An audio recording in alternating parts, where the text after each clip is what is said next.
तुम नंदी से विवाह कर लो और नंदी से विवाह कर कर तुम नंदी की धर्म पत्नी बन जाओगी।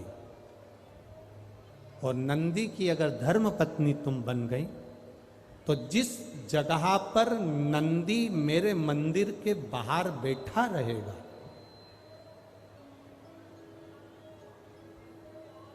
नंदी जिस जगह पर मेरे मंदिर के बाहर बैठा रहेगा, सुयशा उसके कर्णों में, कर्णों के करीब में तू स्वयं विराजमान रहेगी।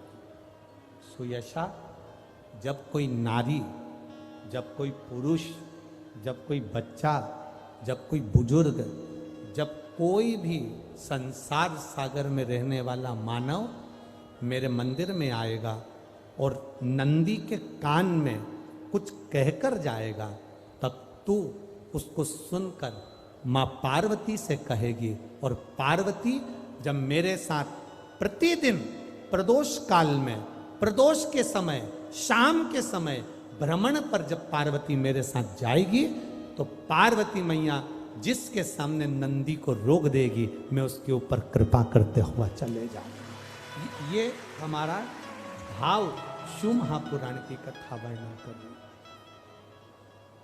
ये हमारा भाव भगवान देवाधिदेव महादेव का चरित्र वर्णन कर रहा है, ये शिव तत्व वर्णन कर रहा है। कितने लोग हैं जो भगवान नंदी के कानों में कुछ कहकर आते हैं? बोले हो कभी? सीधे बोल देते हो क्या जाकर? नंदी के कानों में कहने का भी एक तरीका है। आप लोगों को मालूम होगा वो तरीका? नहीं मालूम? बेलपत्री की जो डंडी रहती है ना, बीच का जो भाग है, ध्यान दिए ना जरा सा, ये बीच की जो डंडी है, फिर से देखिए, बेलपत्री के 2 पत्ते और उसके पास में जो बीच की जो डंडी का भाग है, दिख रहा है आप लोगों को? ये 2 डंडी, ये बीच की 2 पत्ती और उसके बीच में जो 2 डंडी का भाग होता है।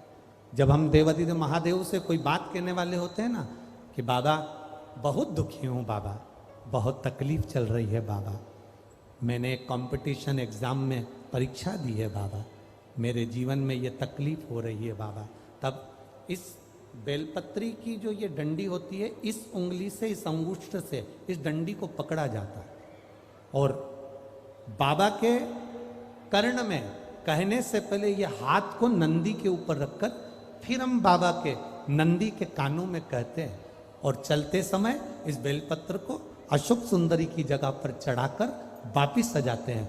देवाधिदेव महादेव को पार्वती की बात मानना ही पड़ती है और वो कहना ही पड़ता है। ये बेलपत्र की महत्व है। ये जितना फल एक बेलपत्र की पत्ती में, उतना की उतना फल हम आपसे फिर कहेंगे। कभी मौका मिल जाए जिंदगी में, कभी तुम्हारे जीवन में अगर मौका मिले और कहीं बेलपत्री का वृक्ष मिल जाए जिसकी छांव तुम्हारे ऊपर पड़ रही हो, तुम्हारे ऊपर अगर बेलपत्री की छांव पड़ रही हो, उसके नीचे बैठकर कभी मौका मिले, एक बेलपत्री का पत्ता मात्र रखकर आप शिव जी का नाम लेकर जल भी अगर समर्पित कर रहे हो ना, तो वो 12 ज्योतिर्लिंग को जल चढ़ाने के बराबर फल प्रदान कर। एक बेलपत्री का पत्ता, एक बेलपत्री का वृक्ष, एक बेलपत्री के वृक्ष की छांव हमारे जीवन को कृतार्थ कर देती है, धन्य कर देती है, कृतार्थ।